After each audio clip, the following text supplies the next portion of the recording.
1 million, 2 million, 3 million. Seems to be working. I'd like to just say a few words preliminarily, and then the highlight for me will be getting your questions in a few minutes, because I want to talk about what's on your mind. I urge you to throw hard balls. It's more fun for me if you put a little speed on the pitches as they come in. You can ask about anything except last week's Texas A&M game. That's off limits. We have a couple of men here from SunTrust. I was just up at the Coke meeting, and I sit next to Jimmy Williams there, who ran SunTrust for many years, and he wanted to be sure that I wore this SunTrust shirt down here.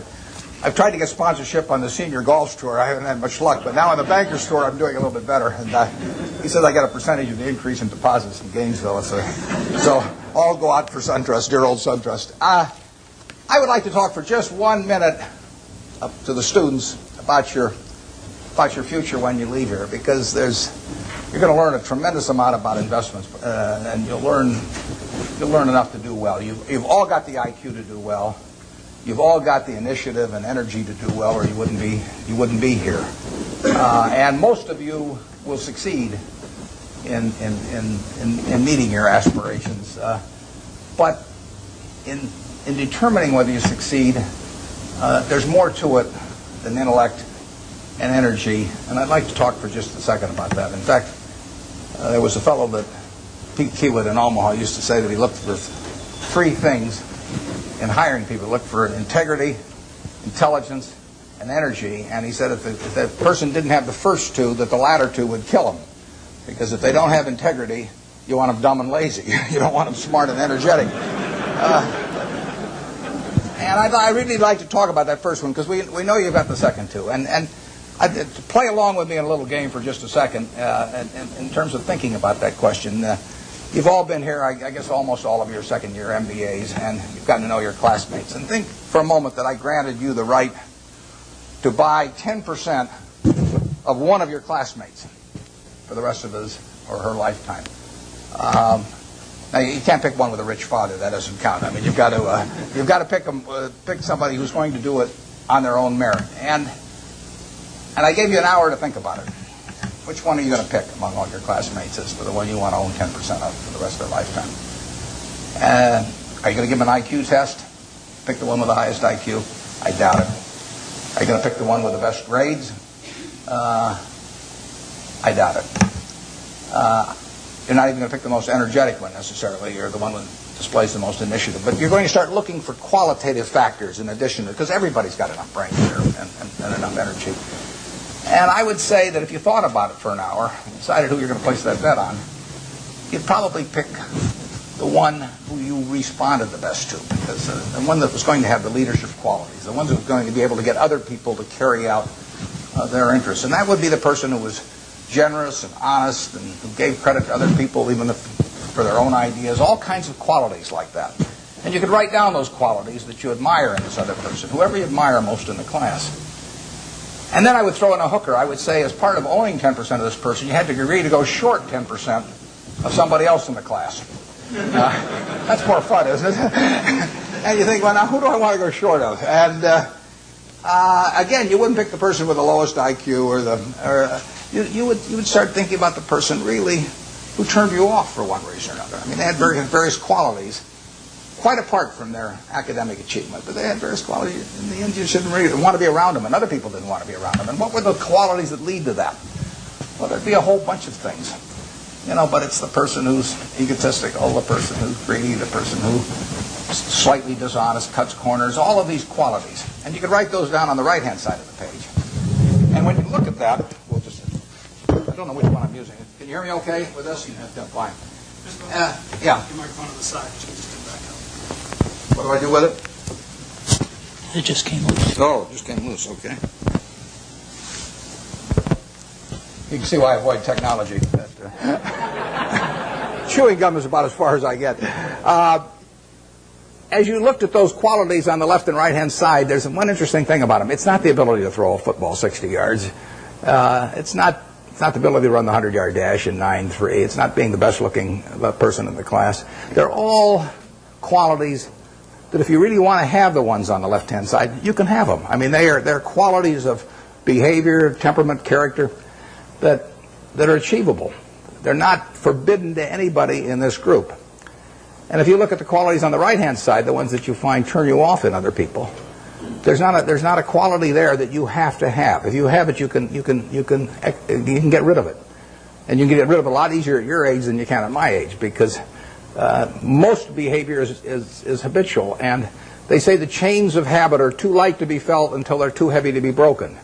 And there's no question about it. I see people with these self-destructive behavior patterns at my age or even 10 or 20 years younger, and they really are entrapped by them. They go around and they do things that turn off other people right and left, and they don't need to be that way, but by a certain point they get so they can hardly change it.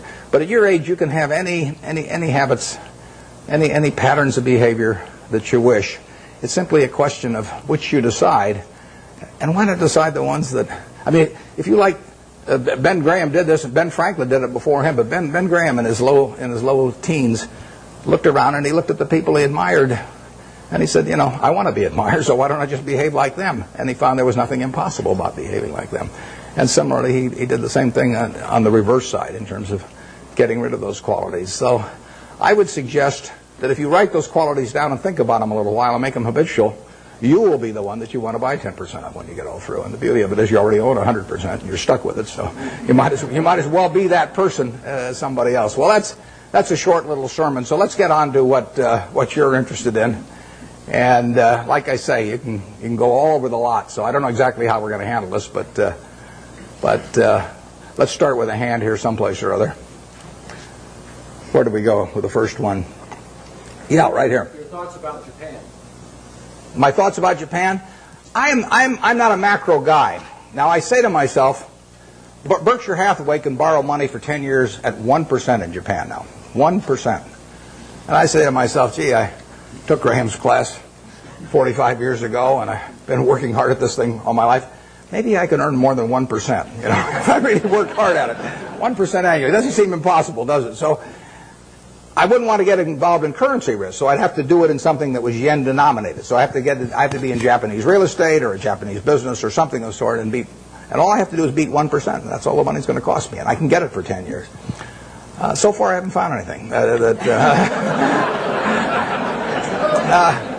It's kind of interesting. The Japanese companies earn very low returns on equity, and they have a bunch of businesses that earn 4%, 5%, 6% on equity, and it's very hard to earn a lot as an investor when the business you're in doesn't earn very much money. Now some people do it. In fact, I've got a friend, Walter Schloss, who worked with Graham at the same time I did, and it was the first way I went at stocks, to buy stocks selling way below working capital, very cheap quantitative stocks. I call it the cigar butt approach to investing. Is that you walk down the street and you look around for a cigar butt someplace, and you see one, and it's soggy and kind of repulsive, but there's one puff left in it. So you pick it up, and the puff is free. I mean, it's a cigar butt stock. I mean, you get one free puff out of it, and then you throw it away, and you walk down the street and try and buy another one. I mean, it's not elegant, but it works. If you're looking for a free puff, it works. Those are low return businesses. But time is the friend of the wonderful business. It's the enemy of the lousy business. If you're in a lousy business for a long time, you're going to get a lousy result, even if you buy it cheap. If you're in a wonderful business for a long time, even if you pay a little too much going in, you're going to get a wonderful result if you stay in a long time. I find very few wonderful businesses in Japan at present now. They may change the culture in some way so that managements get more stockholder responsive over there and returns are higher. But at the present time, you'll find a very lot of low return businesses, and that was true even when the Japanese economy was booming. I mean, it's amazing. They had an incredible market without incredible companies. They were incredible in terms of doing a lot of business, but they weren't incredible in terms of the return on equity that they achieved. And that finally caught up with them. So we have so far done nothing there, but as long as money's 1%, I'll keep looking. I mean, yeah. You were rumored to be one of the rescue buyers of long-term capital. What was the play there? What did you see? Well, there's a story in the current Fortune magazine, one has Rupert Murdoch's picture on the cover, that tells the whole story of our involvement. It's kind of an interesting story because It's a long story, so I won't go into all the background of it. But I got the really serious call about long-term capital probably 4 weeks ago this Friday, whenever it was. It was my granddaughter. I got it in mid-afternoon, and my granddaughter was having her birthday party that evening, and then I was flying that night to Seattle to go on a 12-day trip with Gates to Alaska in a private train, all kinds of things where I was really out of communication. But I got this call on a Friday afternoon saying that things were really getting serious there. I'd had some other calls before that the article gets into a few weeks earlier. I know those people, most of them pretty well. A lot of them were at Solomon when I was there. And the place was imploding, and the Fed was sending people up that weekend. And so between that Friday and the following Wednesday, when the New York Fed, in effect, orchestrated a rescue effort, but without any federal money involved, I was quite active, but I was having this terrible time because we were sailing up through these canyons, which held no interest for me whatsoever, in Alaska. And the captain would say, if we just steer over here, we might see some bears and whales. And I said, steer where you get a good satellite connection, because I want. So it was. In fact, there's a picture, unfortunately, where I've got my Old Faithfuls going off behind me, and I've got my back to it. I'm on the phone, which was the people in the group thought it was kind of funny the way I was working the phone. But we put in a bid on Wednesday morning. By then I was in Bozeman, Montana, and I talked to Bill McDonough, the head of the New York Fed, about 10 o'clock. They were having a meeting of the bankers at 10 o'clock that morning in New York, and I caught him. We actually delivered a message to him. He called me out there in Wyoming a little bit before 10 New York time, and we made a bid. It was because it was being done at a long distance and everything. It was really the outline of a bid, but in the end, it was a bid for $250 million, essentially for the net assets of. But we would have put in $3.75 billion on top of that, and it would have been $3 billion from Berkshire Hathaway, $700 million from AIG, and $300 million from Goldman Sachs.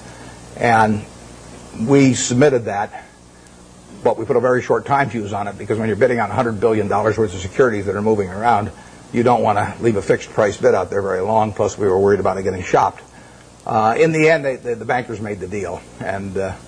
But it was an interesting period. The whole long-term capital management, and I hope most of you are familiar with it, but the whole story is really fascinating, because if you take John Merriweather and Eric Rosenfeld, Larry Hillenbrand, Greg Hawkins, Victor Agani, the two Nobel Prize winners, Merton and Scholes, if you take the 16 of them, they probably have as high an average IQ as any 16 people working together in one business in the country, including at Microsoft or wherever you want to name. So there's an incredible amount of intellect in that room.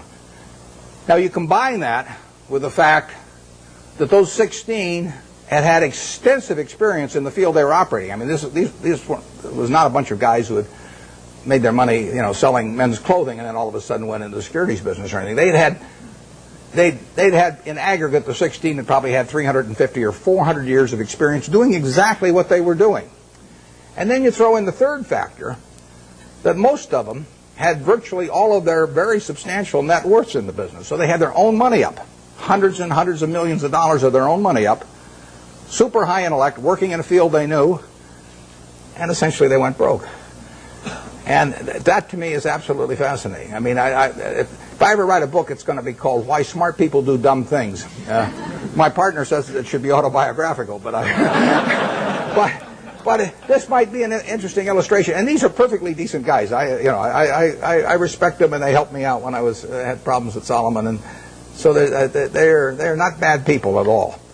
But to make money they didn't have and didn't need, they risked what they did have and did need. And that's foolish. That is just plain foolish. It doesn't make any difference what your IQ is. If you risk something that is important to you for something that is unimportant to you, it just does not make any sense. I don't care whether the odds are 100 to 1 that you succeed or 1,000 to 1 that you succeed. If you hand me a gun with 1,000 chambers, 1,000,000 chambers in it, and there's a bullet in one chamber, and you said, put it up your temple, how much do you want to be paid to pull it once? I'm not going to pull it. You can name any sum you want, but it doesn't do anything for me on the upside, and I think the downside's fairly clear. So I'm not interested in that kind of a game, and yet people do it financially and without thinking about it very much. There was a great book It wasn't a great book. It was a great title. There was a lousy book written once with a great title by Walter Gutman. The title was You Only Have to Get Rich Once. Now, that seems pretty fundamental, doesn't it? What difference, if you've got $100 million at the start of the year, and you're going to make 10% if you're unleveraged and 20% if you're leveraged 99 times out of 100, what difference does it make at the end of the year whether you've got 110 million or 120 million? Makes no difference at all. I mean, if you die at the end of the year, you know, the guy that writes up the story may make a typo, and he may say 110 even if he had 120, so you've got nothing at all. You know, it makes absolutely no difference. It makes no difference to your family, it makes no difference to anything. And yet, the downside, particularly managing other people's money, is not only losing all your money, but it's disgrace and humiliation and facing friends whose money you've lost and everything. I just can't imagine an equation that makes sense for. And yet 16 guys with very high IQs who are very decent people entered into that game. And, you know, I think it's madness. And it's produced by an over-reliance, to some extent, on things. You know, those guys would tell me back when I was at Solomon, you know, that a 6 Sigma event wouldn't touch us, or a 7 Sigma event. But they were wrong. I mean, their history does not tell you the probabilities of future financial things happening. And they had a great reliance on mathematics, and they felt that the beta of the stock told you something about the risk of the stock. It doesn't tell you a damn thing about the risk of the stock, in my view. And Sigmas do not tell you about the risk of going broke, in my view, and maybe in their view now too. But I don't like to even use them as an example, because they are. I mean, the same thing in a different way could happen to any of us, probably, where we really have a blind spot about something that's crucial because we know a whole lot about something else. It's like Henry Kaufman said the other day. He said the people who are going broke in this situation are just of two types: the ones who knew nothing and the ones that knew everything. And it's sad in a way. I urge you, in anything. We never basically borrow money. I mean, we get float through our insurance business and to do things, but I never borrowed money. I never borrowed money when I had $10,000 basically, because what difference did it make? I was having fun as I went along, and it didn't make any difference whether I had $10,000 or $1 million or $10 million. You know, except if I had a medical emergency or something had come along like that. But I was going to do the same things when I had a lot of money as when I had very little money. You know, if you think about the difference between me and you in terms of how we live, you know, we wear the same clothes basically. SunTrust gives me mine, but you. So we wear the same clothes. We eat. You know, we all have a chance to drink the juice of the gods here. But we all go to McDonald's, or better yet, Dairy Queen, and we live in a house that's warm in winter and cool in summer, and we watch Nebraska, Texas. They have them on a big screen. You see it the same way I see it. We do everything. Our lives aren't that different. You know, you'll get decent medical care if something happens to you, and I'll get decent medical care. The only thing we do is we travel differently. You know, I ride around this little plane, and I love it. And that takes money. But if you leave that aside, we travel differently. But other than travel, you know, I think about it. Think, what can I do that you can't do? Now, I get to work in a job that I love, but I've always worked in a job I love. I loved it when I loved it just as much when it was a big deal if I made $1,000. And I urge you to work in jobs you love. I mean, I think you're out of your mind if you keep taking jobs that you don't like because you think it'll look good on your resume.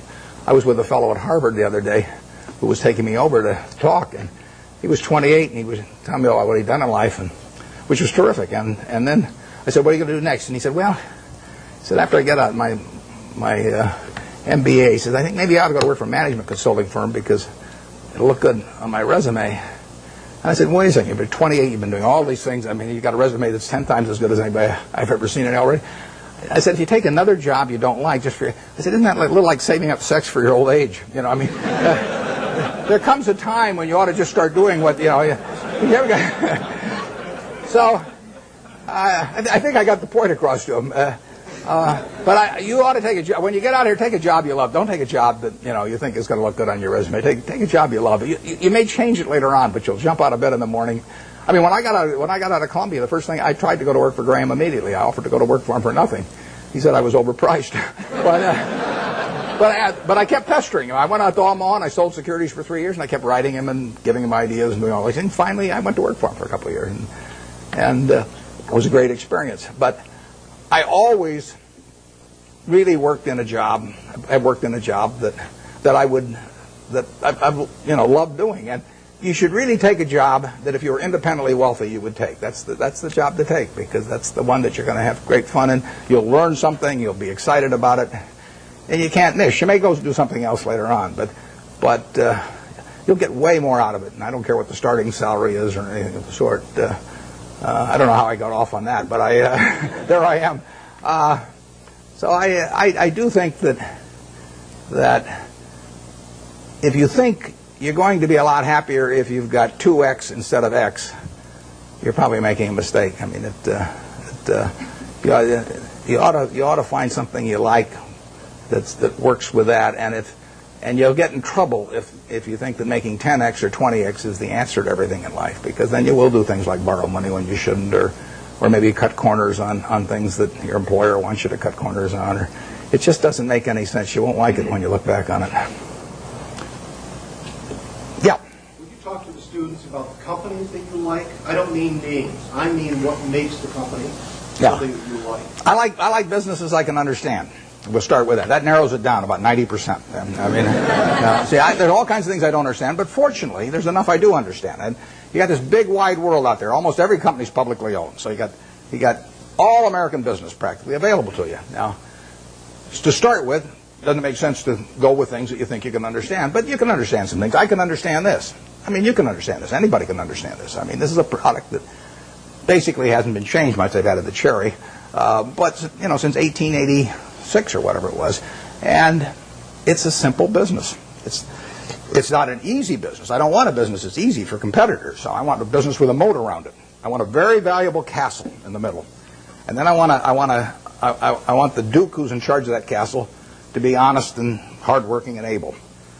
And then I want a big moat around the castle, and that moat can be various things. The moat in a business like our auto insurance business at GEICO is low cost. I mean, people have to buy auto insurance, so everybody's going to have one auto insurance policy per car, basically, or per driver. And I can't sell them 20, but they have to buy one. What are they going to buy it on? They're going to buy it based on service and cost. Most people will assume the service is fairly identical among companies or close enough, so they're going to do it on cost. So I got to be the low-cost producer. That's my moat. To the extent my costs get further lower than the other guy, I've thrown a couple of sharks into the moat. But all the time, if you've got a wonderful castle, there are people out there who are going to try and attack it and take it away from you. And I want a castle that I can understand, but I want a castle with a moat around it.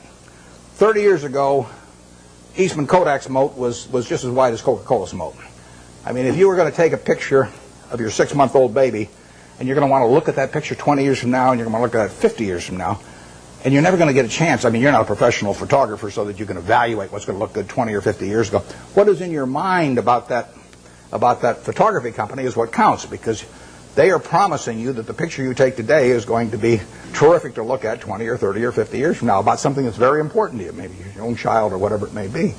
Well, Kodak had that in spades 30 years ago. They owned that. They had what I call share of mind. Forget about share of market, share of mind. They had something in everybody's mind around the country, around the world, with a little yellow box and everything, that said Kodak is the best. That's priceless. They've lost some of that. They haven't lost it all, and not due to George Fisher, who runs it. George is doing a great job. But they let that moat narrow. They let Fuji come and start narrowing the moat in various ways. They let them get into the Olympics and take away that special aspect that only Kodak was fit to photograph the Olympics. So Fuji gets there, and immediately in people's minds, Fuji becomes more and a parity with Kodak. You haven't seen that with Coke. Coke's moat is wider now than it was 30 years ago. You can't see the moat day by day, but every time the infrastructure gets built in some country that isn't yet profitable for Coke, but will be 20 years from now, the moat is widening a little bit. Things are all the time changing that moat in one direction or another. 10 years from now, you can see the difference. Our managers of the businesses we run, I've got one message to them, which is to widen the moat. And we want to throw crocodiles and sharks and everything else, gators, I guess, into the moat to keep away competitors. And That comes about through service. It comes about through quality of product. It comes about through cost. It comes about sometimes through patents. It comes about through real estate location.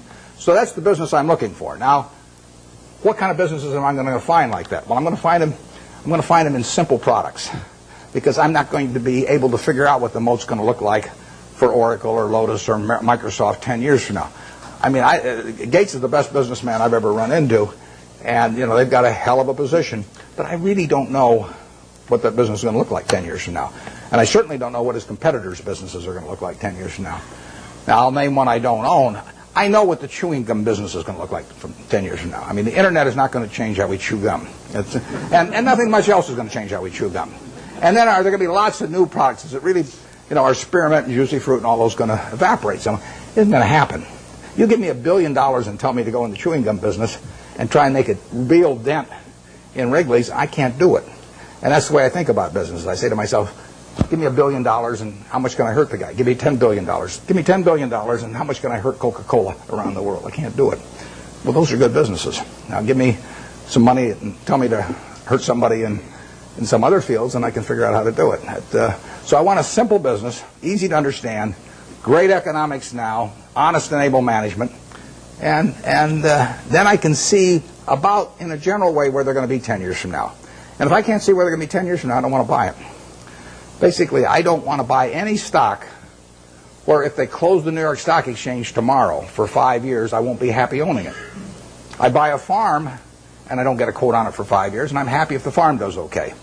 I buy an apartment house, don't get a quote on it for 5 years, I'm happy if the apartment house produces the returns that I expect. But people buy a stock, and they look at the price the next morning, and they decide whether they're doing well or not doing well. It's crazy, because they're buying a piece of a business. That's what Graham, the most fundamental part of what he taught me. You're not buying a stock, you're buying a part ownership in a business. You will do well if the business does well, and if you didn't pay a totally silly price. And that's what it's all about. And you ought to buy businesses you understand. Just like if you're buying farms, you ought to buy farms you understand. It's not complicated. In calling this Graham Buffett, I mean, it's just pure Graham. I was very fortunate because I picked up a book when I was 19. I got interested in stocks when I was about 6 or 7, and I bought my first stock when I was 11, but I was playing around with all this stuff. I had charts and volume, and I'm making all kinds of technical calculations and everything. And then I picked up a little book, and it just said that you're not buying some little ticker symbol that bounces around every day. You're buying a part of a business. And as soon as I started thinking about it that way, everything else followed. Very simple. So we buy businesses we think we can understand. There's no one here that can't understand the Coca-Cola company. I would say there's no one here that can understand some new internet company. And I said at the annual meeting this year that if I were teaching a class in business school, on the final exam, I would pass out the information on an internet company and ask each student to value it. And anybody that gave me an answer, I'd flunk. I don't know how to do it. But people do it every day. I mean, it's more exciting. I mean, if you look at it like going to the races or something, that's a different thing. But if you're investing, I mean, investing is putting out money to be sure of getting more money back later, at an appropriate rate. And to do that, you have to understand what you're doing it in. I mean, you have to understand the business. And you can understand some businesses, but not all businesses. Yep. Warren, so you covered half of it, which is trying to understand a business and buying a business, but you also alluded to getting a return on the amount of capital you invest in the business as an investor. And that comes back to what are you paying for the business. How do you determine what you think is a fair price to pay for the business? It's a tough thing to decide, but I don't want to buy into any business I'm not terribly sure of. So if I'm terribly sure of it, it probably isn't going to offer incredible returns. I mean, why should something that is essentially a cinch to do well offer you 40% a year or something like that? So we don't have huge returns in mind, but we do have in mind never losing anything. And I mean, we bought See's Candy in 1972. See's Candy was then selling 16 million pounds of candy at $1.95 a pound, and it was making 2 bits a pound or $4 million pre-tax. We paid $25 million for it. Took no capital to speak of. When we looked at that business, basically my partner Charlie and I really decided whether there was a little untapped pricing power there. In other words, whether that $1.95 box of candy could just as easily sell for $2 or $2.25. If it could sell for $2.25, another 30 cents a pound was $4.8 million on 16 million pounds. which on a $25 million purchase price was fine. We didn't do any, we've never hired a consultant in our lives. Our idea of consulting is go out and buy a box of candy, and eat it. But what we did know was that they had share of mind in California. I mean, there was something special. Every person in California had something in their mind about See's Candy, and overwhelmingly was favorable. They had taken a box, Valentine's Day, and given it to some girl, and she kissed him. If she'd slapped him, we'd have no business. But as long as she kisses him, that's what we want in their mind. See's Candy getting kissed. And if we can get that in the minds of people, we can raise prices. And I bought that I bought it in 1972. We've raised every year. I raise the price on December 26th. I raise it the day after Christmas, so that everybody, because we sell a lot at Christmas. In fact, we'll make $60 million this year. We'll sell 30 million pounds, make $2 a pound. Same business, same formulas, same everything. $60 million still doesn't take any capital, and we'll make more money 10 years from now. But of that $60 million, we make about $55 million in the 3 weeks before Christmas. And our company song is "What a Friend We Have in Jesus." I mean, it is. It is a good business. But the important thing about that business is that, think about it a little. Most people don't buy boxed chocolates to consume themselves. They buy them as gifts. Somebody's birthday. More likely, it's a holiday. It's Valentine's Day, single biggest day of the year. Christmas is the biggest season by far. But women buy for Christmas, and they plan ahead and buy over a 2 or 3 week period. Men buy on Valentine's Day. They're driving home. We run ads on the radio. Guilt. The guys are veering off the freeway right and left. And they won't dare go home without a box of candy when we get through with them on our radio ads. So that Valentine's Day is the biggest day. But can you imagine going home on Valentine's Day, and our See's Candy is now $11 a pound, thanks to my brilliance. And let's say there's candy available at $6 a pound. But do you really want to walk in on Valentine's Day and your wife's got all these favorable images of the See's Candy over the years, and she sees you, and that's the way she thinks of you during the rest of the year when you really behave kind of badly. And you walk in and say, "Honey, this year I took the low bid," and then hand her a box of candy. I mean, it just isn't going to work. So, in a sense, there's untapped price. It's not price dependent, basically. Think of Disney. I mean, Disney is selling, we'll say, home videos for, $16.95, $18.95, or whatever. All over the world, people, and we'll say particularly mothers in this case, have something in their mind about Disney. I mean, every person in this room, when you say Disney, has something in their mind about it. If I say Universal Pictures, you don't have anything in your mind. If I say 20th Century Fox, you don't have anything special in your mind. If I say Disney, you've got something in your mind. And that's true around the world. Now, picture yourself with a couple of young kids, who you want to put away for a couple hours every day to get a little peace of mind. And if you get them one video, they'll watch it 20 times. So you go to the video store or wherever you buy the video. Are you going to sit there and premiere, 10 different videos and watch them each for an hour and a half to decide which one your kid should watch? No. I mean, let's say there's one there for $16.95 and the Disney's there for $17.95. If you take the Disney video, you're going to be okay. So you buy it. And you don't have to make a quality decision on something that you don't want to spend the time to do. And so you can get a little bit more money if you're Disney, and you'll sell a lot more videos. It makes it a wonderful business. Makes it very tough for the other guy.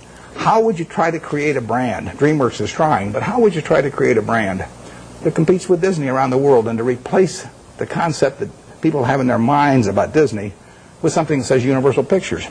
So that the mother's going to walk in and pick out a Universal Pictures video in preference to a Disney. It's not going to happen. Coca-Cola is associated with people being happy around the world. We're every place they're happy. We're at Disney World or Disneyland. We're at the World Cup. We'll be at the Olympics. We're every place where people are happy. Happiness and Coke go together. Now, you give me, I don't care how much money, and tell me that I'm going to do that with RC Cola around the world and have 5 billion people that have a favorable image in their mind about RC Cola. It can't get done. And you can fool around with you can do anything you want to do. You can have price discounts on weekends and everything, but you're not going to touch it. And that's what you want to have in a business. That's the moat. And you want that moat to widen.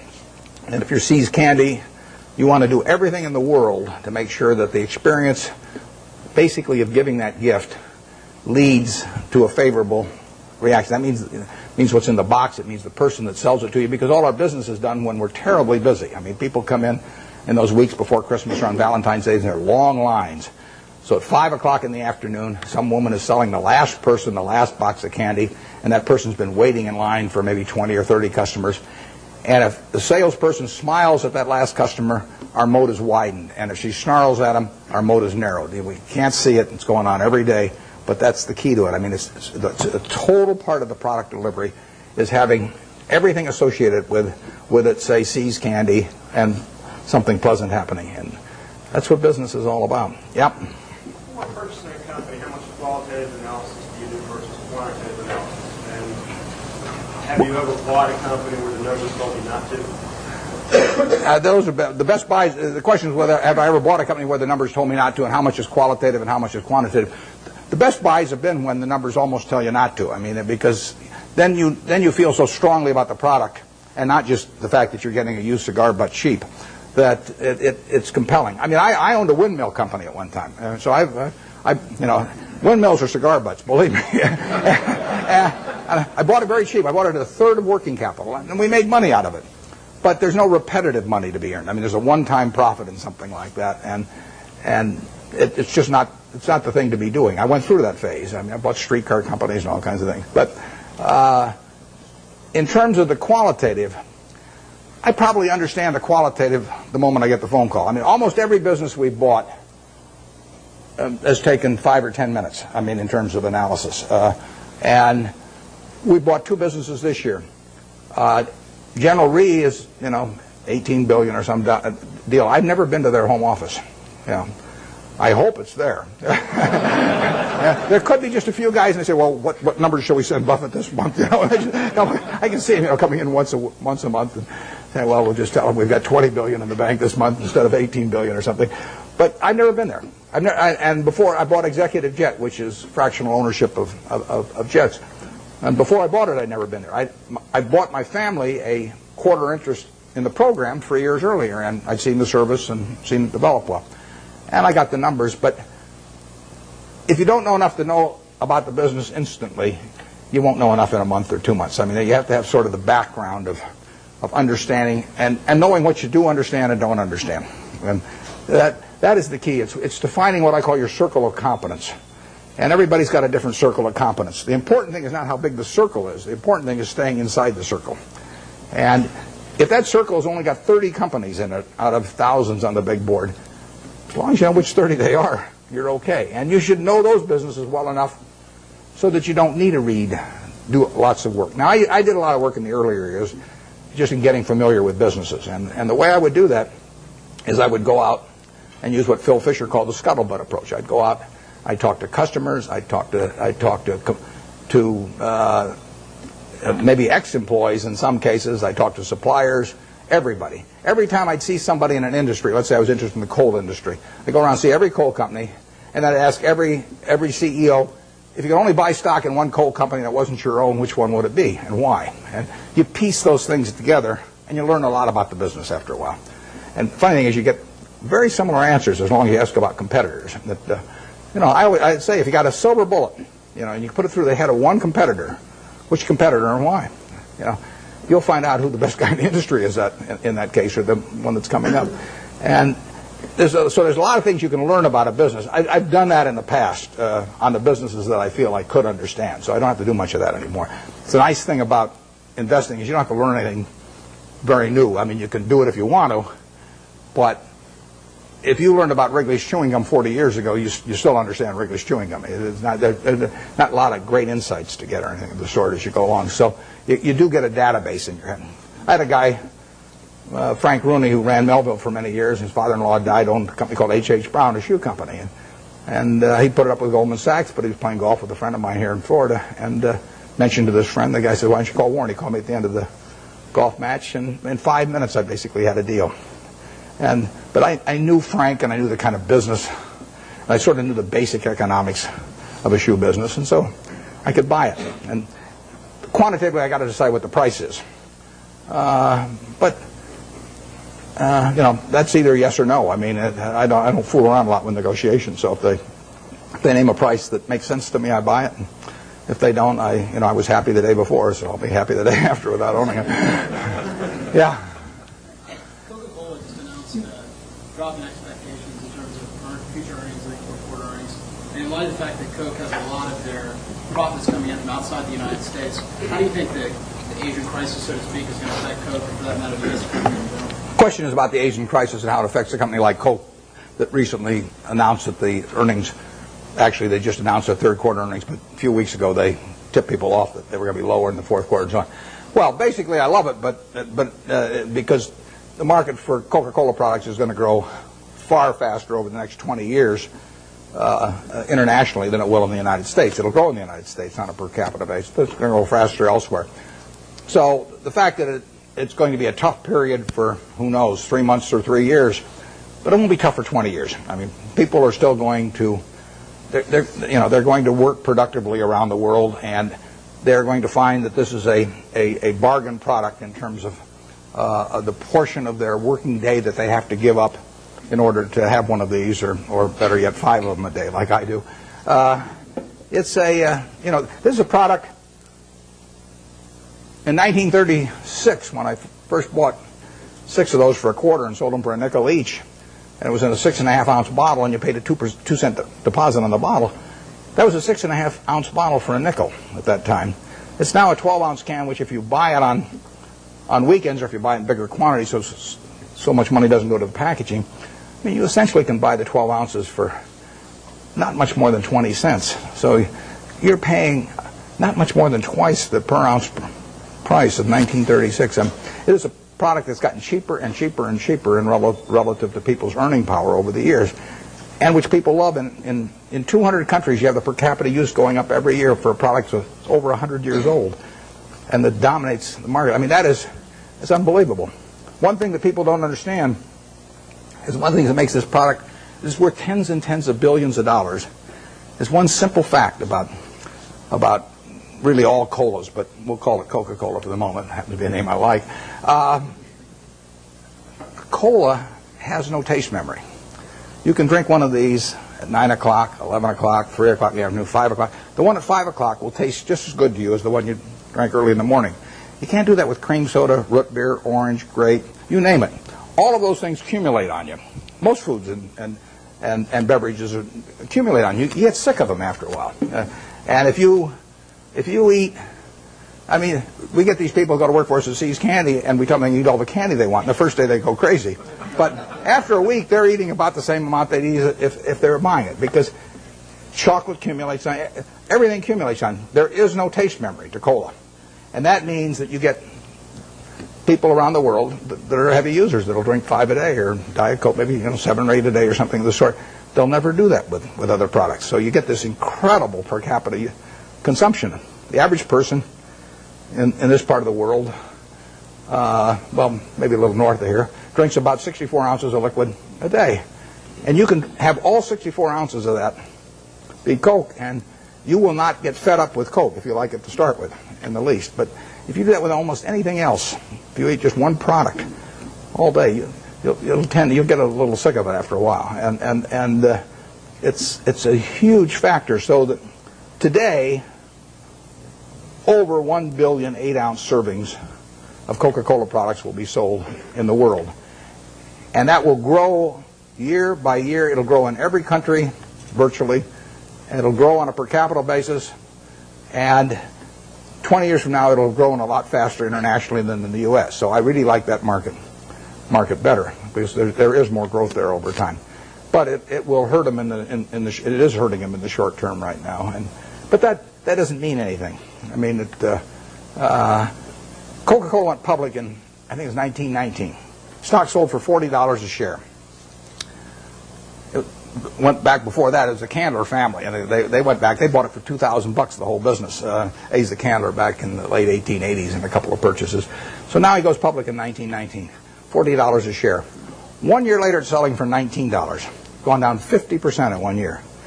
Now you might think that's some kind of disaster, and you might think that sugar prices increased and the bottlers were rebellious and a whole bunch of things. You could always find a few reasons why that wasn't the ideal moment to buy it.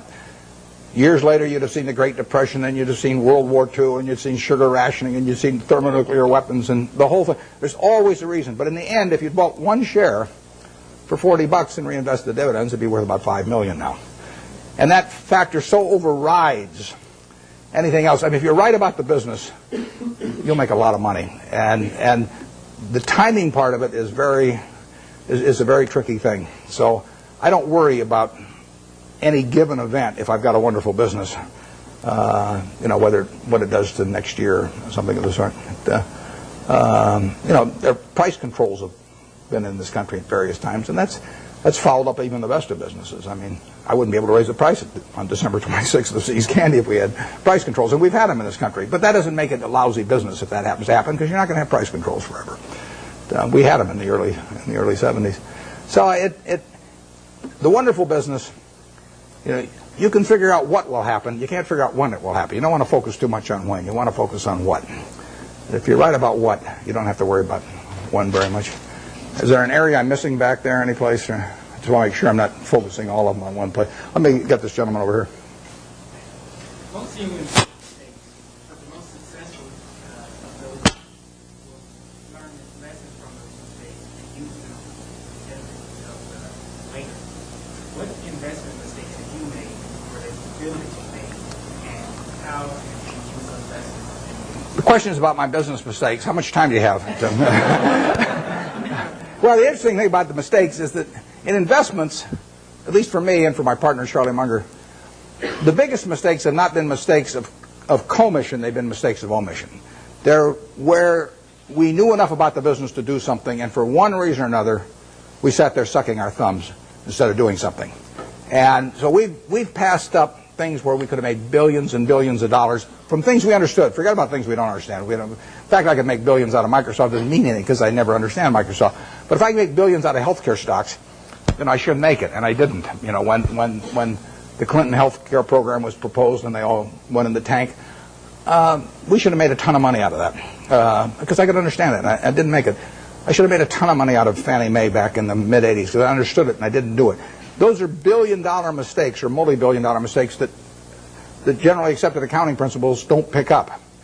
The mistakes you see, we made I made a mistake buying U.S. Air Preferred some years ago. I mean, I had a lot of money around. I make mistakes when I get cash. Charlie tells me to go to a bar instead. Don't hang around the office.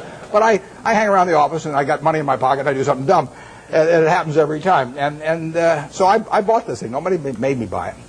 I now have a 800 number I call every time I think about buying stock in an airline, and they talk me down. They say, I say, I'm Warren, I'm an airaholic, and then the guy says, keep talking, don't hang up, don't do anything rash. And finally, I get over it. But I bought it, and it looked like we were going to lose all our money in that, and we came very close to losing all our money, and you can say we deserved to lose all our money. And we bought it because it was an attractive security, but it was not in an attractive business. I did the same thing with Solomon. I bought an attractive security in a business that I wouldn't have bought the equity in. So you can say that that's one form of mistake, buying something because you like the terms when you don't like the business that well. And I've done that in the past and probably do it again.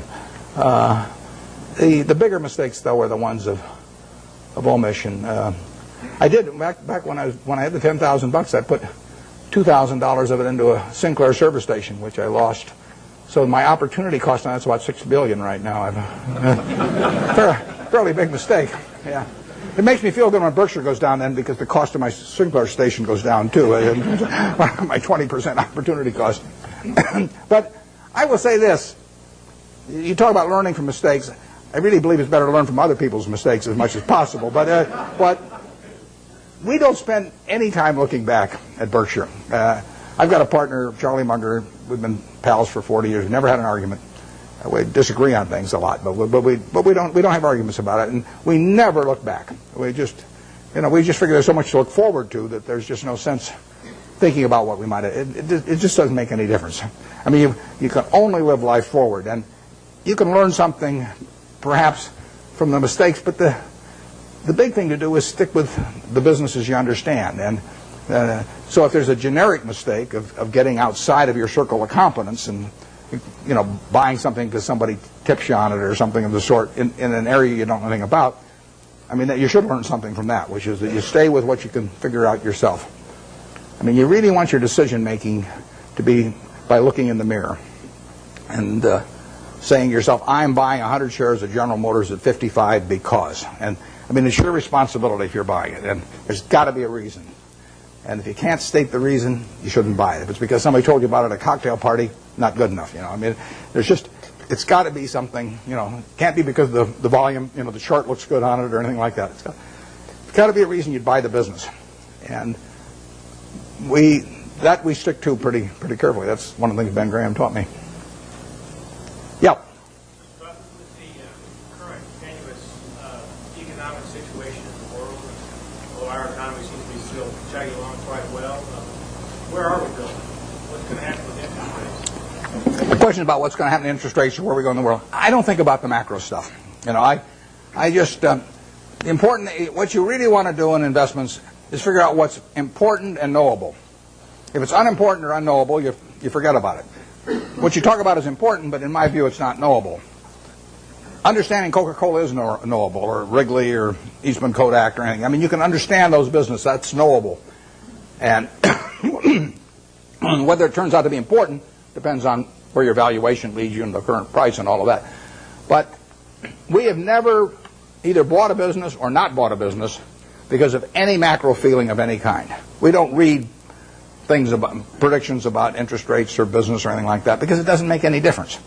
I mean, let's say in 1972 when we bought See's Candy, I think maybe Nixon put on the price controls a little bit later. Let's say we'd seen that, but so what? We'd have missed a chance to buy something for $25 million that's earning $60 million pre-tax now. I mean, we don't want to pass up the chance to do something intelligent because of some prediction about something that we're no good on it anyway. So we just don't read or listen to or do anything in relation to macro factors at all, zero. And the typical investment counseling organization goes out and they bring out their economists, they trot him out, and he gives you this big macro picture, and then they start working from there on down. In our view, that's nonsense. And if Alan Greenspan was on one side of me and Bob Rubin on the other side, they were both whispering in my ear exactly what they're going to do the next 12 months. It wouldn't make any difference to me in what I pay for executive jet or general reinsurance or anything else I do. Yeah.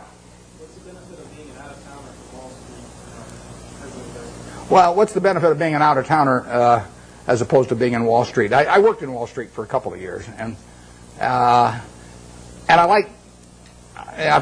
I've got my best friends actually, and I'm on both coasts, and I like seeing them, and I get ideas when I go there.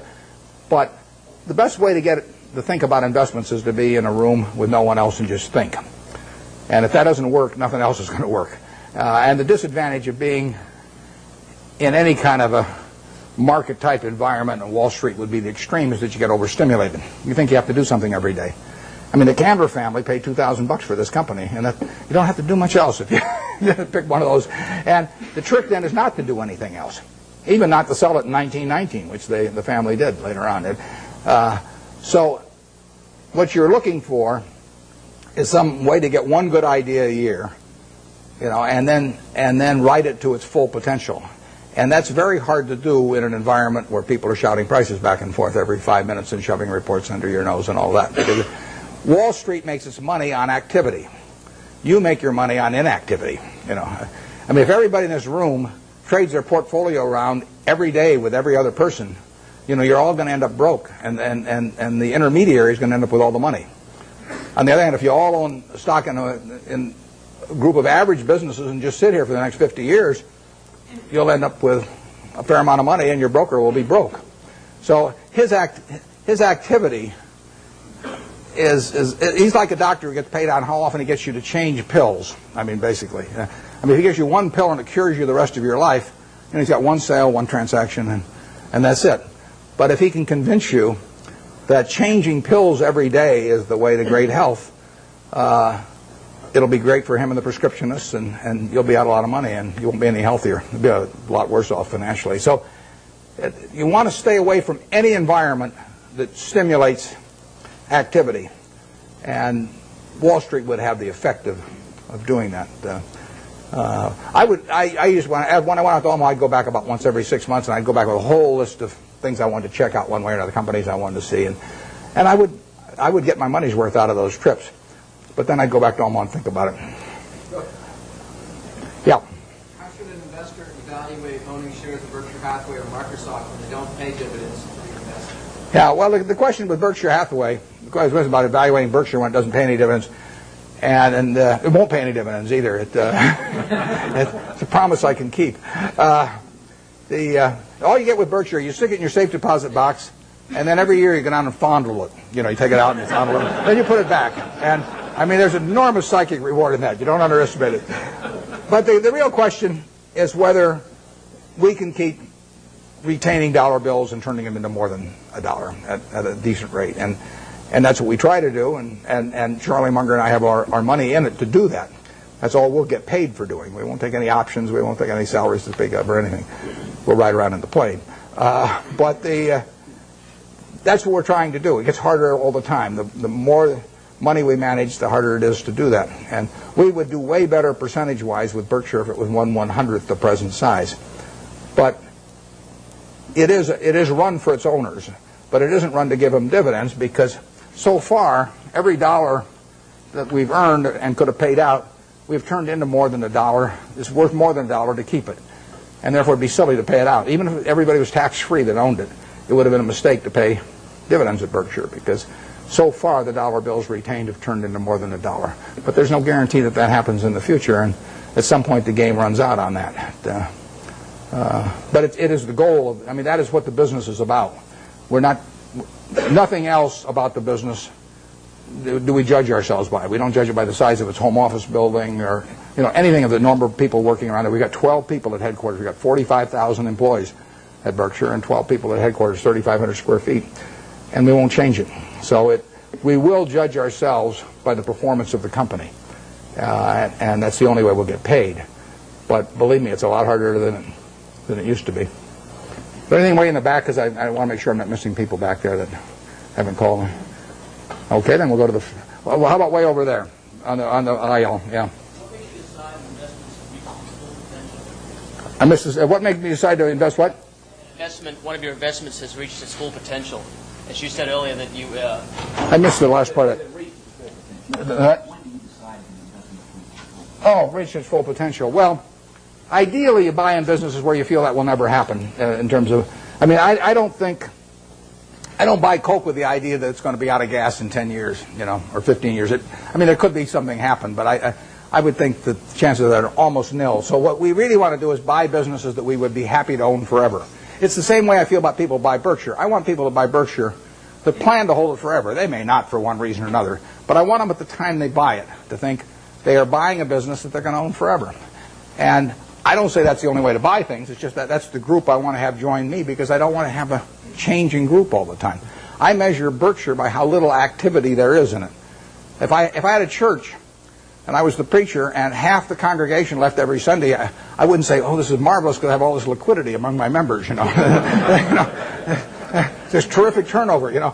I would rather get a church where all the seats are filled, every Sunday by the same people. Well, that's the way we look at the businesses we buy. We want to buy something that we're really happy to own virtually forever, and we can't find a lot of those. And back when I started, I had way more ideas than money, so I was just constantly having to sell what I thought was the least attractive stock in order to buy something that I just discovered that looked even cheaper. But that's not our problem really now. And so we hope we're buying businesses that we're just as happy with 5 years from now as now. And if we ever found some huge acquisition, then we'd have to sell something maybe to make that acquisition. But that would be a very pleasant problem to have. We never buy something with a price target in mind. We never buy something at 30 saying if it goes to 40 we'll sell it, or 50 or 60 or 100. We just don't do it that way any more than when we buy a private business like See's Candy for $25 million. We don't say to ourselves, if we ever get an offer of $50 million for this business, we'd sell it. That's just not the way to look at a business. The way to look at a business is this going to keep producing more and more and more money over time? And if the answer to that is yes, you don't need to ask any more questions. Yeah, way back there.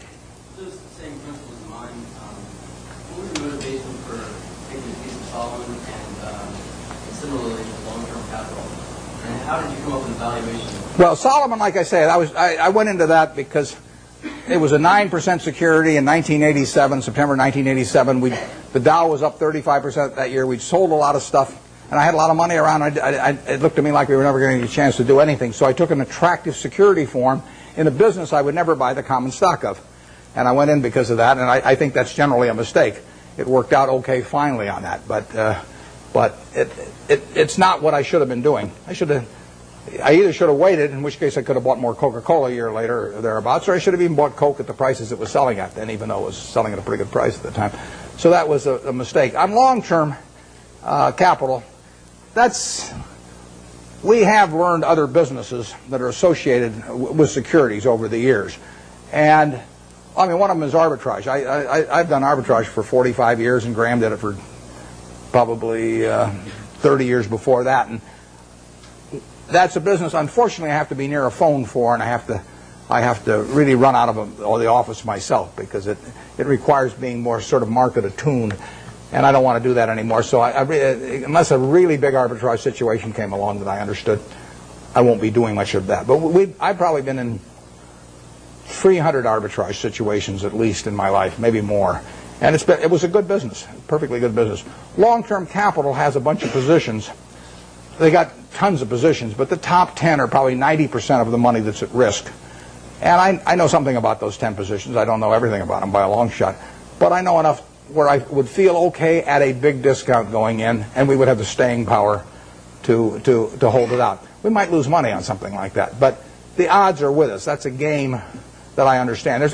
There's a few other positions we have that aren't that big because they can't get that big, but they could involve yield curve relationships or on the run, off the run governments or things like that are just things you learn over time if you're around securities markets. They're not the base of our business. Probably on average, they've accounted for a half a percentage point of our return a year, or 3/4 of a percentage point a year of our return. They're little pluses that you get for actually having just been around a long time and learning a little bit about it. Not the first arbitrage I did, but one of the first arbitrages I did involved a company where they were offering cocoa beans in exchange for their stock. That was in 1955. And I bought the stock, turned in the stock, got warehouse certificates for cocoa beans, and they happened to be a different type. They were trading in the New York Cocoa Exchange, but there was a basis differential in my favor, and I sold them. I mean, that's just something that I was around at the time, so I learned about. Hasn't been a cocoa bean deal since. 40-odd years. I've been waiting for another cocoa bean deal. I haven't seen it, but it's there in my memory if it ever comes along. And that long-term capital is that on a big scale. Yep.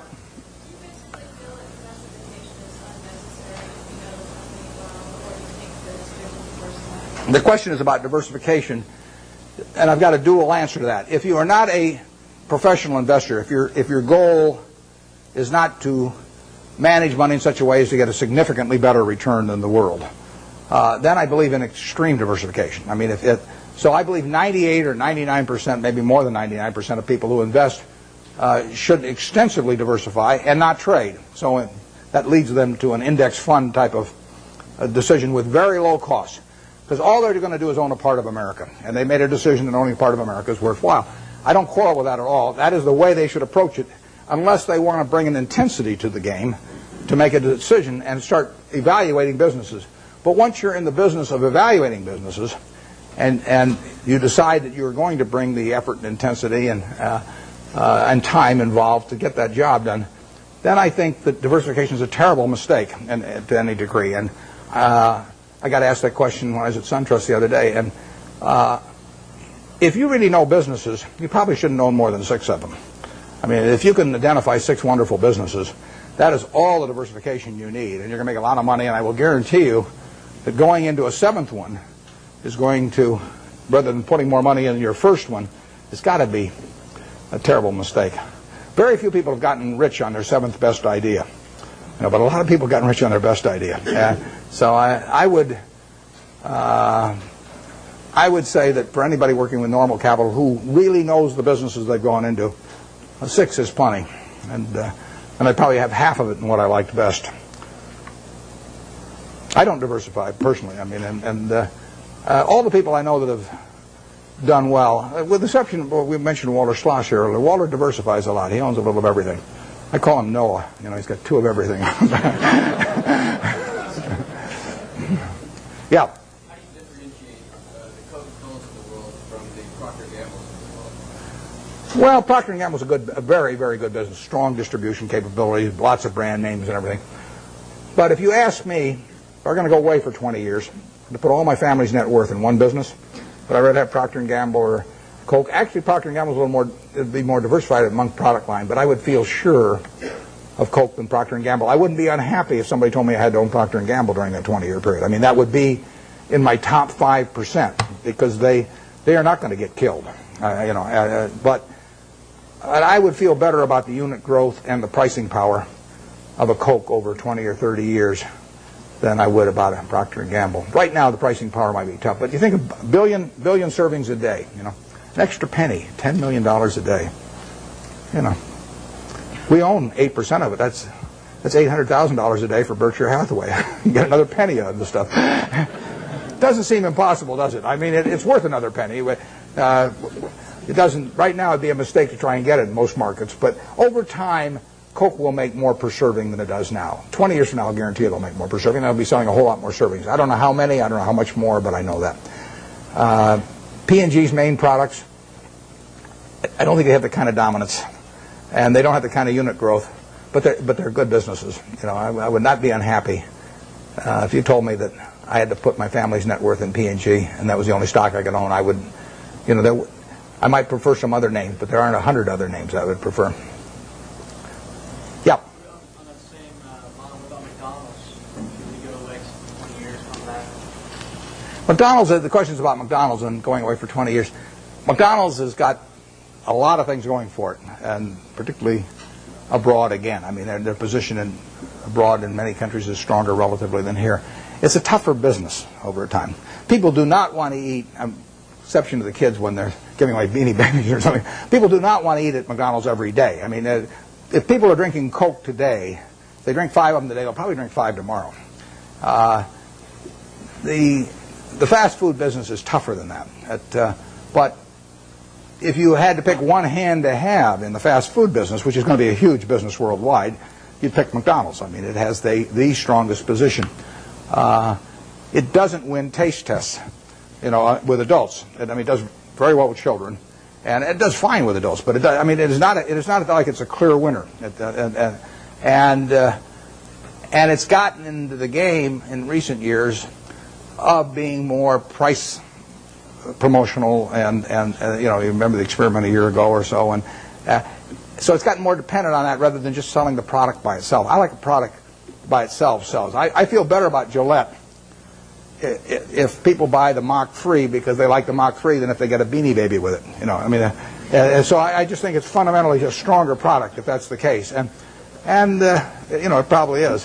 We own a lot of Gillette, and you can sleep pretty well at night if you think of a couple billion men with their hair growing on their faces. You go to, it's growing all night while you sleep, and women have 2 legs. It's even better.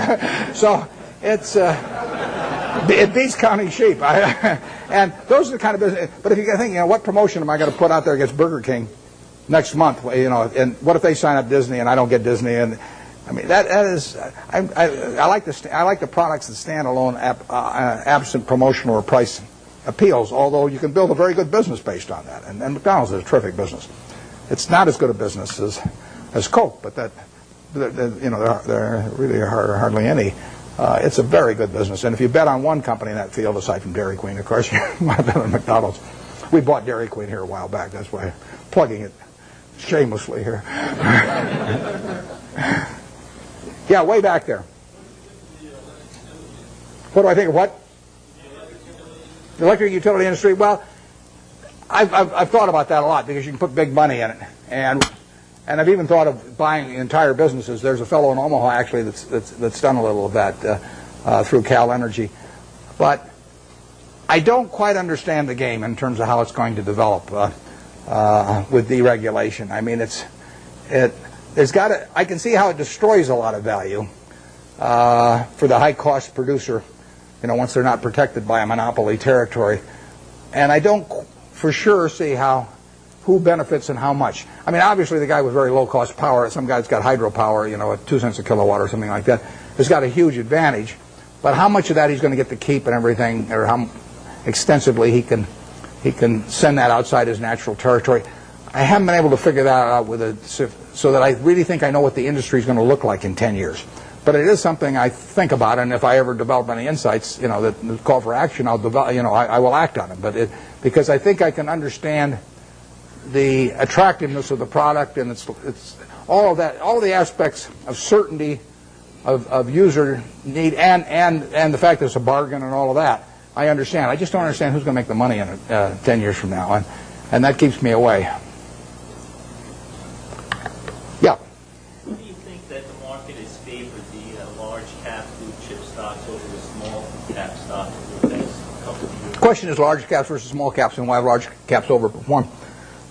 I don't know the answer to that. We don't think we don't care whether companies large cap, giant cap, middle cap, small cap, micro cap. It doesn't make any difference. I mean, the only question to us is, can we understand the business? Do we like the people running it? And does it sell for a price that is attractive? From my personal standpoint, running Berkshire now, because we've got pro forma for Gen Re, I don't know what we have, maybe 75 or 80 billion dollars to invest, and I only want to invest in about 5 things. So I'm really limited to very big companies.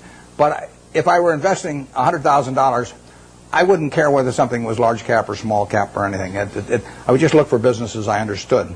Now, I think that on balance, large cap companies as businesses have done extraordinarily well the last 10 years, and way better than people anticipated they would do. I mean, you really have American business earning close to 20% on equity, and that's something nobody dreamed of, and that's being produced by very large companies in aggregate. So you've had this huge revaluation upward because of lower interest rates, and then much higher returns on capital. And if American business is really a bond, disguised bond that earns 20%, has a 20% coupon, it's much better than if it's a bond with a 13% coupon. And that's happened with big companies in recent years. Whether it's permanent or not is another question. I'm skeptical of that, but I don't. I wouldn't even think about, except for questions of how much money we run. I wouldn't even think about the size of the business. A good small See's Candy was a $25 million business when we bought it. I mean, if I could find one just like it now, even as big as we are, I'd love to buy it. It's the certainty of it that counts. Yeah, way over there.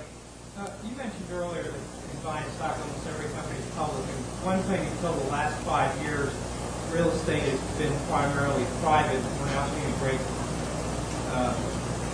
securitization of real estate. And what is your insights into the industry? Yeah, you're talking about real estate equity. There's been securitization, enormous securitization of the debt, too, of real estate. And that is one of the items right now that is really clogging up the capital markets. I mean, the mortgage-backed securities they're just not moving in commercial mortgage-backed, not residential mortgage-backed, and so that's. But I think you're directing your question at equities probably, and the equities. If you leave out, the corporate form has been a lousy way to own equities. I mean, you've interjected a corporate income tax into something that people individually have been able to own with a single tax, and by having the normal corporate form, you get a double taxation in there you really don't need with real estate, and it takes away too much of the return. REITs have, in effect, created a conduit so that you don't get the double taxation, but they also generally have fairly high operating expenses. And if you get real estate, let's just say you can buy fairly simple types of real estate on an 8% yield or thereabouts, and you take away maybe close to 1 or 1, maybe even 1.5% by the time you count stock options and everything. It's not a terribly attractive way to own it. Maybe the only way a guy with $1,000 or $5,000 can own it. But if you have $1 million or $10 million, you're better off owning the real estate properties yourself and sticking some intermediary in between that will get a sizable piece of the return for himself. So we have found very little in that field. You'll see an announcement in the next couple of weeks that may belie what I'm telling you here on one thing. So I don't want you to think I was double-crossing you up here. But generally speaking, we've seen very, very little in that field that gets us excited. People sometimes get very, very confused about. They'll look at some huge land company. I'll take one that won't evoke any emotional reactions on the part of anybody, like Texas Pacific Land Trust, which has been around over 100 years and got a couple million acres in Texas. And they'll take they'll sell 1% of their land every year, and they'll take that as applying to everything and come up with some huge value compared to the market value. But that's nonsense if you really own the property. I mean, you can't move. You can't move 50% of the properties or 20% of the properties. It's way worse than an illiquid stock. So you get these. I think you get some very silly valuations placed on a lot of real estate companies by people that don't really understand what it's like to own one and try to move large quantities of property. REITs have behaved terribly in the market this year, as you know, and it's not at all inconceivable they would become a class that would get so unpopular that they would sell at significant discounts from what you could sell the properties for. And they could get interesting as a class then, and then the question is whether the management would fight you in that process, because they would be giving up their income stream for managing things, and their interests might run counter to the shareholders on that. I've always wondered about the REITs that say, our assets are so wonderful and they're so cheap, and then they go out and sell stock. I mean, there's a contradiction in that. If they say our stock at 28 is very cheap, and then they sell a lot of stock at 28 less an underwriting commission, it doesn't. There's a disconnect there, and so. But it's a field we look at. I mean, Charlie and I can understand real estate, and we would be open for very big transactions periodically. And if there was a long-term capital management situation and translated to real estate, we would be open to that. The trouble is, so many other people would be too, that it would be unlikely to go at a price that would really get us excited. Way back there.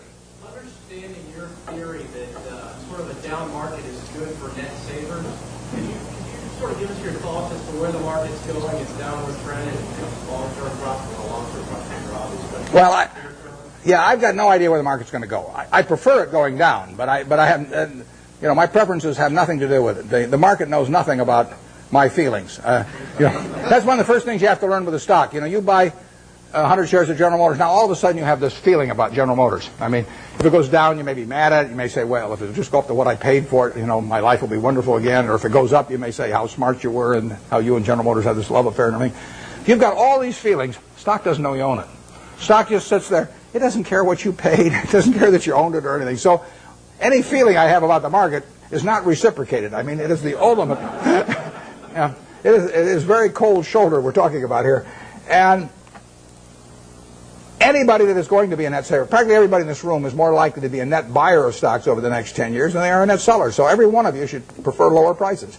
I mean, if you're going to be a net eater of hamburger in the next 10 years, you want hamburger to go down unless you're a cattle producer. And if you're going to be a buyer of Coca-Cola and you don't own Coke stock, you hope the price of Coke goes down. I mean, you're looking for it to be on sale this weekend at your supermarket. You want it to be down on the weekends, not up on the weekends when you're going to attend the supermarket. Your stock exchange is a big supermarket of companies. And you're going to be buying stocks. What do you want to have happen? You want those stocks to go down, way down.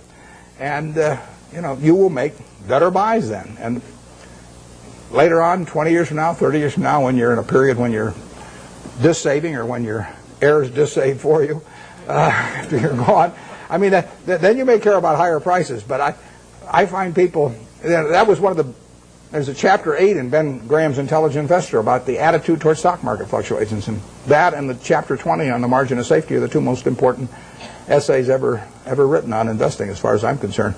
Because when I read chapter 8 when I was 19, I figured, I just figured out what I just said, but it's obvious. I didn't figure it out myself, though. It was explained to me. I'd probably gone another 100 years if I had read and still thought it was good when my stocks were going up. No, we want things to go down, but I have no idea what the stock market's going to do. I never do. I never will. It's not something that I think about at all. When it goes down, I look harder at what I might buy that day.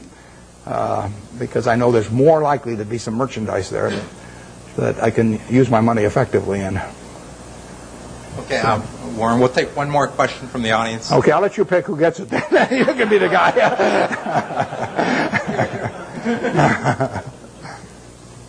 What's the question? Okay, right back there. If you did it again, study your life again, then what would you like to do to have a happier life? Yeah, I would say, and this is going to sound disgusting. The question is, what would I do if I were going to live over again and have a happier life? The only thing I might do is select a gene pool where people live to be 120 or something that I came from. But I've been extraordinarily lucky. I mean, I use this example. I'll take a minute or two because I think it's worth thinking about a little bit. Let's just assume that it was 24 hours before you were born, and a genie came to you, and he said, Herb, you look very promising, and I've got a big problem. I've got to design the world in which you're going to live. And he said, I decided, hell with it, it's too tough. You design it. So you've got 24 hours. You figure out what the social rules should be, the economic rules, the governmental rules, and you're going to live under those, and your kids are going to live under them, and their kids are going to live under. And you say, I can design anything? And Genie says, yeah, you can do it. And you say, well, there must be a catch. He says, well, there is a catch. You don't know whether you're going to be born black or white, rich or poor, male or female, infirm or able-bodied, bright or retarded. All you know is you're going to take one ball out of a barrel that's got 5.8 billion. You're going to participate in what I call the ovarian lottery. You're going to get one ball out of there. And that is the most important thing that's ever going to happen to you in your life, because that is going to control whether you're born here or in Afghanistan, or whether you're born with an IQ of 130 or an IQ of 70. It's going to determine a whole lot. And you're going to go out of the world and you're going to have that ball. Now, what kind of a world do you want to design? Well, I think that's a good way to look at social questions, because not knowing which ball you're going to get, you're going to want a ball that you're going to want design a system that's going to produce lots of goods and services, because you're going to want people on balance to live well. And you're going to want it that produces more and more, so your kids live better than you do and your grandchildren live better than the kids. But you're also going to want a system that, if it does produce lots of goods and services, does not leave behind a person that accidentally got the wrong ball and is not well wired for this particular system. See, I'm ideally wired for the system I fell into here. I mean, I came out and I got something that enables me to allocate capital. You know, nothing so wonderful about that. If all of us were stranded on a desert island, you know, we all landed there and we're never going to get off of it, the most valuable person would be the one that could raise the most rice, you know, over time. And you know, I could say, well, I can allocate capital. You know, how about paying meal? And you wouldn't get very excited about that. So I am in the right place. I mean, Gates says if I'd been born, you know, a few million years ago, I'd been some animal's lunch. You know, he says you can't run very fast, you can't climb trees, you can't do anything. You've just been chewed up in the first day. So he says you're lucky you were born today, and I am. But the question, getting back, one question you can ask yourself, incidentally, is here is this barrel with 5.8 billion balls, everybody in the world. If you could put your ball back, and then they took out at random 100 other balls, and you had to pick one of those, would you put your ball back in? Now, those 100 balls that you're going to get out, roughly 5 of them will be American. So there's 95 versus 5. So you're only going to have 5 balls. If you want to be in this country, you're only going to have 5 balls now left. You know, half of them are going to be women, half of them are going to be men. I'll let you all decide how you vote on that one. Half of them are going to be below average intelligence, half are going to be above. I mean, do you want to put your ball back? Most of you, I think, will not want to put that ball back to get 100. So what you're saying is, I'm in the luckiest 1% of the world right now, sitting in this room, top 1% of the world. Well, that's the way I feel. I mean, I've been lucky to be born where I was, because it was 50-1 against me in the United States when I was born. Lucky with parents, lucky with all kinds of things, and then lucky to be wired in a way that in a market economy pays off like crazy for me. Doesn't pay off for somebody that's absolutely as good a citizen as I am, you know, leading Boy Scout troops, teaching Sunday school, whatever, raising fine families, but it just doesn't happen to be wired in the same way I am. So I've been extremely lucky, so I would like to be lucky again. And if I'm lucky, then the way to do it is to play out that game and do something you enjoy, you know, all your life, and be associated with people you like. I only work with people I like. You know, I don't. If I could make it $100 million by buying a business with some guy that caused my stomach to churn, I'd say no, because I say that's just like marrying for money, which probably isn't a very good idea in any circumstances. But if you're already rich, it's crazy, right? So, I am not going to marry for money. So I would really do almost exactly what I've done, except I don't think I'd have bought the U.S. Air. Thanks.